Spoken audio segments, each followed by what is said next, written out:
appointed to be a judge who knows just what is right and wrong, and be good and be strong. And on my swan up in the air I'm flying, searching for justice, can't you see me trying? Life is the reason I go on. It's his. It's Mr. Beaver's. Because he found it.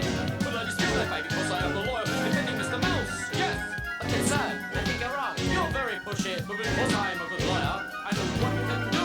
Let's hear the judge. Yes, because only our friend Klaus can solve it. I hear the wisdom coming from the gnomes now, and all together we have got the know-how, 'cause we are people of peace.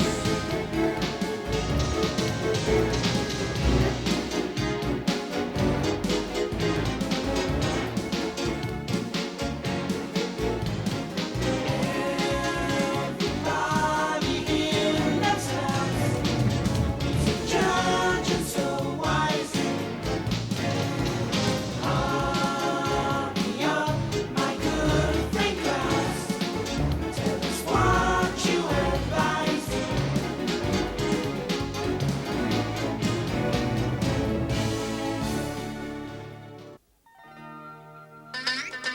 Oh my goodness.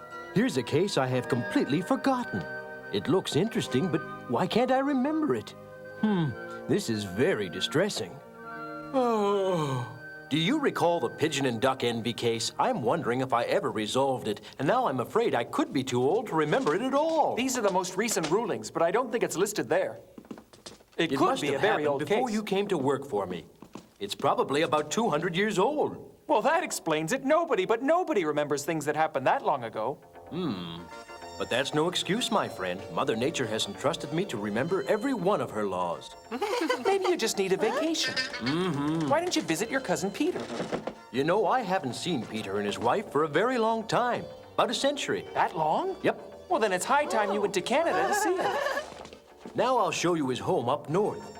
He lives right there. I bet it's cold. Of course it is, but the cold might help perk up my memory. It'll perk up your toes, too, especially when that cold wind blows. It's got to be well below freezing. I'm not going to freeze my toes. Besides, I'll be staying in my cousin's cozy home. Yes, I can just see it now. I'd like to make the journey with you, just to see Canada, and then come right back home. Well, what are we waiting for? Let's get going. Wow, you sure are in a big hurry. Do we have enough food for the animals? Yes. Then we can leave now. You're all set, little ones. Now you get Henry all saddled and ready. I'll give the critters food, and then we'll get cracking on our great adventure. I can hardly wait. Yeah. Don't eat too much all at one time.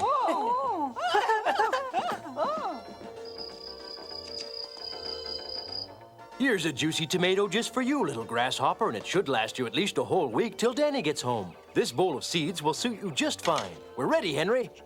Quack, quack. Bye, all. See you soon.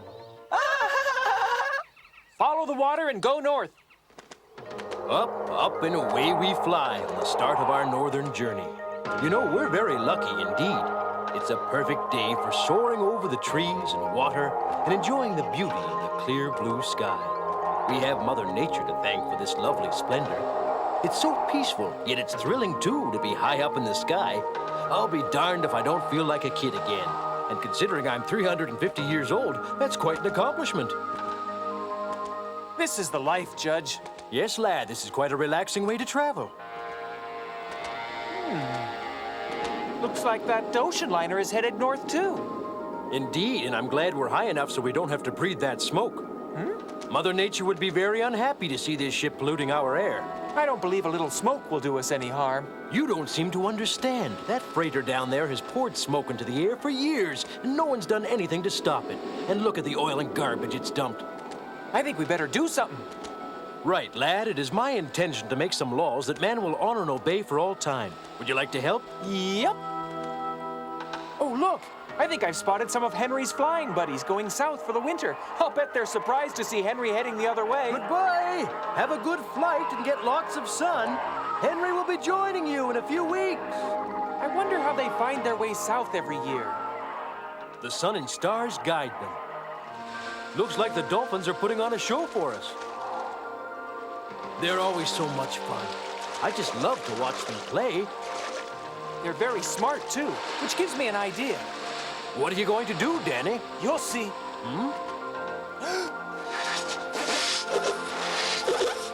Oh, my goodness. Look at this. Looks like you've made some friends, Dany. They want to play. Dolphins are so gentle, I've never seen even one in court. Well, how would they get there anyway? They don't walk. Look at that little one over there with the ball. Oh, there's a shark heading their way. Look out, everybody. There's a shark coming. Swim!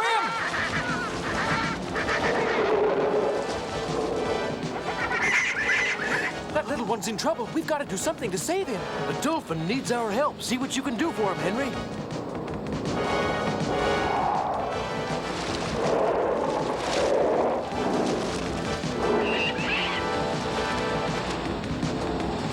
Where's the little one? It's me. I don't see him anywhere.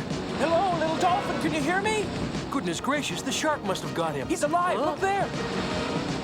Oh, no. That creature's still hot on his tail. Head straight for the shark. Maybe we can draw him away. Henry, go faster.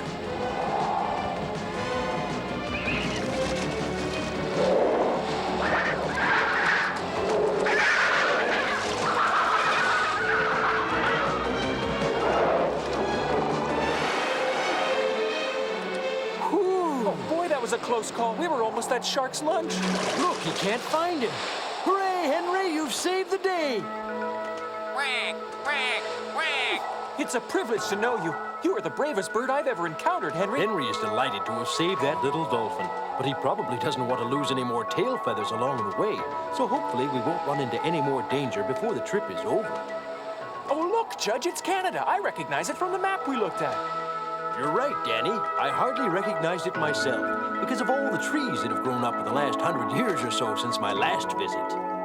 I'll bet you didn't remember it being this cold either. Right. Prepare to land, Henry. We're close to Peter's house, but first I want to explore a little. Be careful, Judge. And remember, if you need me, just send a thought message. Thanks, lad, but I'll be fine.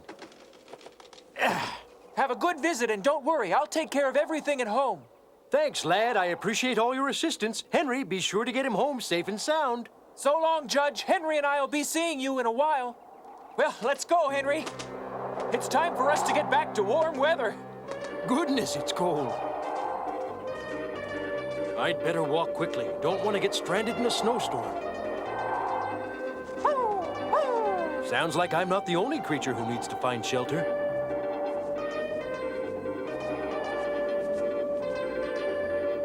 Uh-oh.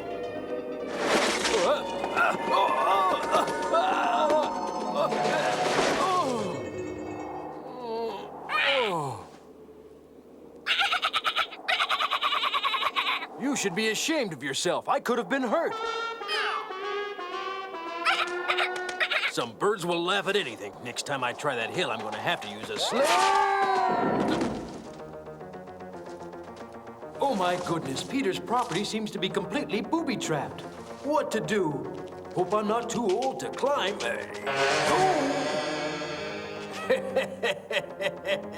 Why am I laughing? Hello, somebody help me! Is there anyone out there who can help me? Get me out of here. Dany can help. I'll call him by using my thoughts. Dany, I fell through a hole. Help me. Huh? Henry, we've got to turn around and go back, and right away.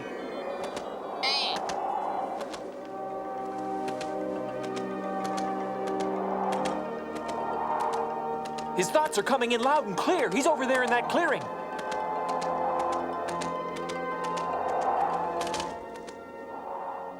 Judge, I'm here to get you out. Are you all right? I'm fine, lad. Did you bring a rope, maybe? Yes, it's in my bag. I'll lower the rope to bring you up. Won't take a minute.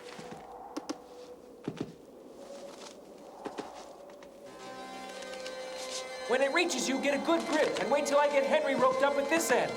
I'm ready.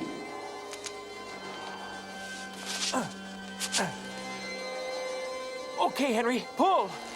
Pull. Wait, that's enough. He's here. Oh, I feel like one big icicle. You look like Frosty the Snowman. All you need's a corncob pipe and a button nose. How peculiar. Everyone's been laughing at me since I arrived here, except you, Henry. Quack. Oh, you know, I'd be in a hole right now if you hadn't gotten me out, Henry. I'd like to give you a hug. Henry, thank you for all you've done, and Dany, too. But now you both better get going before you catch a cold. You better leave your exploring for another day, Judge. Otherwise, you'll be the one with the cold. Right, lad. See you in a few weeks. Have a pleasant flight home. Elsa, there's someone at the door. Can you see who it is, please? We're certainly not expecting anybody. Who's there? Somebody who's come a long way to surprise you. Just who are you? I can't believe it. What a surprise. Peter, look who's come to see us. Is that really you, Cousin Klaus? Well, get on over here and let me take It's a good me. look at you. You haven't changed a bit in the last 100 years, except your beard's longer than I remember. You're looking great, Peter, but Elsa looks incredible, like a young teenager. Well, I feel like a teenager, only a bit plumper. Now tell us about your trip here. It was okay until I set foot on your land. Then I tumbled down a hill, fell through a big hole in the earth, and Dany and Henry had to pull me out of it. You've been slipping and sliding just like Elsa does when she goes out to bring in food supplies. Fortunately, she's built with extra padding to protect her. Well, it seems to me that your property is booby-trapped. Yes, maybe we should go in the living room where it's nice and cozy and nothing can harm you. Oh, it seems so friendly and warm in your home, and you've done an excellent job of keeping it clean and spotless. All the credit goes to Elsa for keeping the house clean and tidy, but she still allows me a pipe of herbs now and then. An excellent idea, oh yes, indeed. Oh, Klaus, it's been such a long time. We've both been so busy that it seems like only yesterday that we last sat here together. You can't find much free time for play when you spend all day in court. What about you having to plant your crops, harvest them, and put them in your natural refrigerator before the cold weather gets here? Yes, it takes a lot of energy. There. I know you're hungry, and I've created this entire dinner in your honor, Klaus. We're having herb bread and mushrooms and hazelnuts and everything else you see. Everything looks wonderful. Thank you for going to all this trouble. Do you still concoct dice games to liven up these dinners of yours, or have you given up on that altogether? Of course not. Actually, I've just finished inventing a new game. If you're up for it, we'll try it out. Come on, you're on. Excuse me. This should be fun. First, you choose a number from 4 to 24. Then you have up to 4 throws of the dice to make it. If you don't make the exact figure you've chosen, you're out of the game. Okay, you choose your number and do the first throw. I'm warning you, he never loses. 12's the number I'm Okay. choosing. If it comes up with 3 dice, I won't need the 4th. 6. 5. 2. Oh. 13, you're out of the Ooh. game. Let's see what you can do, Klaus. Yes. I'm going to try for the number 15. I'll try to do it with 3. 6, 4, 5, that's 15. I won! I got 15. There's a new champ. Oh? Well, I believe it's just beginner's luck. Well, whatever it is, I'm tired, and I appreciate your making up my bunk. It's been quite a long day. I sure will sleep tonight. See you in the morning. Schlitzweitz. Sleeps fights. I guess it's worth a try to learn this new way of traveling in the snow. At least it should keep my toes from freezing. Now climb up and grab hold. Nothing to it, eh, Klaus? Oh, I'm sure it will be very easy. Let's see if you can work them. Take a whole step and maintain your balance.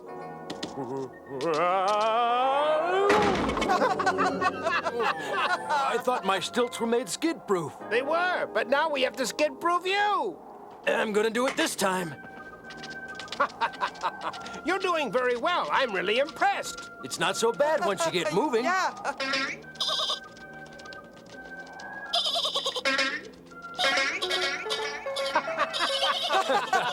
I think maybe that little fellow would like a pair of stilts for himself. He's a cute little Dickens, isn't he? Looks like that rascal's imitating us. I'll do a few fancy moves. Watch me.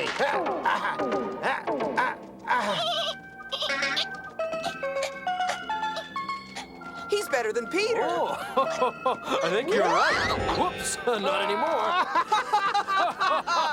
Nice try, little fella.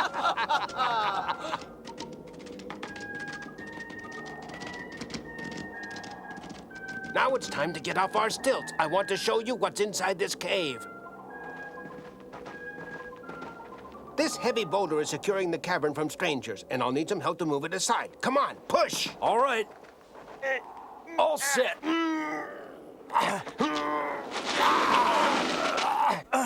Well, there it is. Come on, let's go. You're about to see something extraordinary. If I don't freeze to death first, it's cold down here. Yes, but it's important that this cave stay really icy, and you're going to see why I say that when we get where we're going.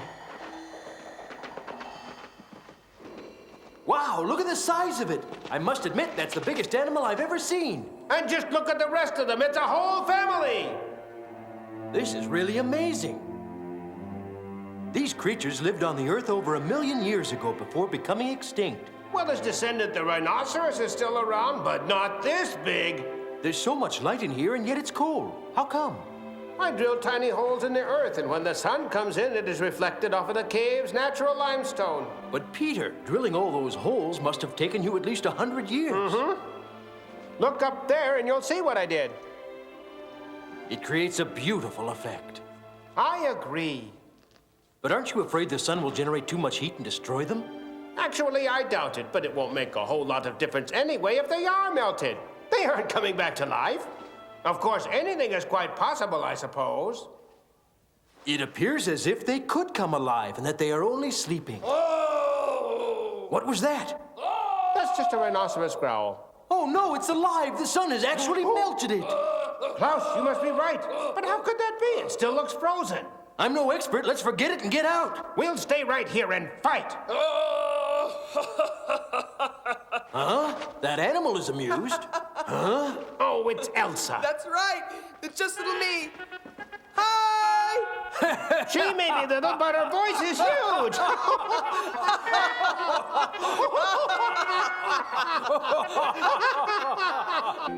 That cave was intriguing, but I'm glad to be heading to a cozy hearth and good food. I wonder what surprise Elsa is cooking up for dinner. I envy Peter for having such a good cook for a wife. Oh, that reminds me. I'll ask Peter if he remembers the pigeon and duck envy case. You were a mere kid when you worked for me, remember that? Plenty of red hair, which made you look a little like Dany. I made a decision back then that I've forgotten, and I thought maybe you could recall the renowned pigeon and duck envy lawsuit. I seem to recollect that the duck was worried that he looked awkward when walking about. Yes, but I can't recall what judgment was reached. Perhaps I'm getting too old for the job, and maybe I should just politely resign. What? I'm shocked to hear you talking like that. No, it's impossible. I won't resign if we can just jog my memory a bit. All right, let's both put our minds together. The court is now in session. The duck's defending counsel has the floor. Your Honor, my client is a very depressed duck. His life is in shambles. And these documents describe all his suffering and pain. Counsel, will you please just state the facts so we can move along? Very well, Your Honor. My client's chief complaint concerns his waddle, and also his lack of gracefulness when he's flying. He feels it's unjust that he was given such big feet, and he would like Mother Nature to correct that. Now I ask you, my learned friend, how do those bothersome big feet operate in the water? Oh, they're marvelous. He swims like a fish up and down streams, and the webbing makes his feet flippers that flap. But although he can glide through the water and dive gracefully, he still wants little feet to fly the way pigeons do. But that's impossible. He was born to be a great swimmer, not to fly high in the trees like a pigeon. Begging your indulgence, may I speak, Judge? Yes. My client wishes to swim like a duck. My word, I'm amazed. You are both envious of all the very special talents that only make you unique. Mother Nature picked these abilities for you herself. And my judgment is that Mother Nature never makes mistakes. So live and be completely happy. On behalf of our clients, we accept your verdict. We did it. Oh, my goodness. My memory has returned. I can stop worrying about it at last. Peter, are you troubled about something? You seem to be far away, lost in thought. I'm just disturbed about Elsa. There's a storm approaching and she's not at home. She might be on the veranda brushing off the snow. That's it. I forgot. I'd better get her in. Elsa, come on in. It's cold outside. Elsa, come inside for heaven's sake. These north winds can be treacherous. Don't worry, I'm sure we'll find her. Klaus, hurry. Oh dear, this blizzard is fierce. There's so much wind, I've got snow in my ears. Elsa, where are you? I can't see a thing. Peter, we can't keep going in all this snow. We'll never find our way around. Elsa, dear, tell us where you are, Elsa! Peter, we're going to need help if we ever hope to find her in this snowstorm. You're right. I'll whistle for Rantan. He has a good nose for this.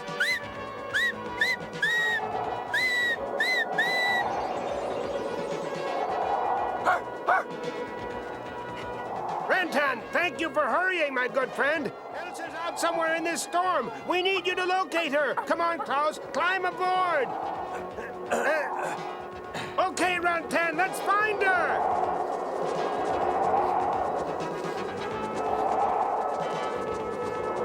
Do you think she could have gone this far, Peter? She must have. Rantan has one of the best noses in Canada. He's picked up her scent. Good work, Rantan. Why are we stopping? He's found her. Come on, Klaus. I hope she's all right. Oh, that tree hollow is a natural shelter. Elsa! Elsa! Hello? Oh, Elsa, I was so worried. I'm fine, as you can tell by looking at me. But what happened? Did you lose your way? I have some special honey hidden in this tree, and when the snow came, I couldn't leave for home. And if you hadn't rescued me, I'd probably be frozen along with those prehistoric creatures. I'll bet not. Those creatures would be scared out of their wits when they heard you growl. They'd demand we thaw you out as soon as possible. You're amusing, but there's one thing I don't quite understand. Why didn't you whistle for Rantan to come and dig you out? Well, I tried it. You see?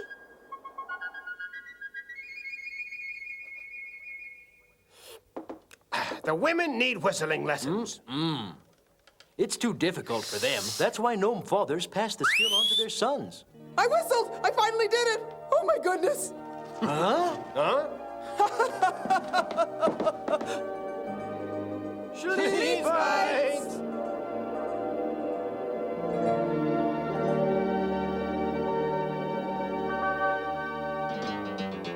Next time, Klaus and Dany ride a magic carpet to the Orient. Zoraida, the lovely daughter of an old friend of Klaus's, sends them the carpet for their trip, and Klaus and Dany get into all kinds of exciting adventures. Zoraida's brother, Nassim, has been kidnapped by the wicked trolls, and Klaus and Dany try to rescue him. A whole hive of bees comes to their aid. Will our heroes be successful in saving Nassim? Be sure and watch our next exciting episode.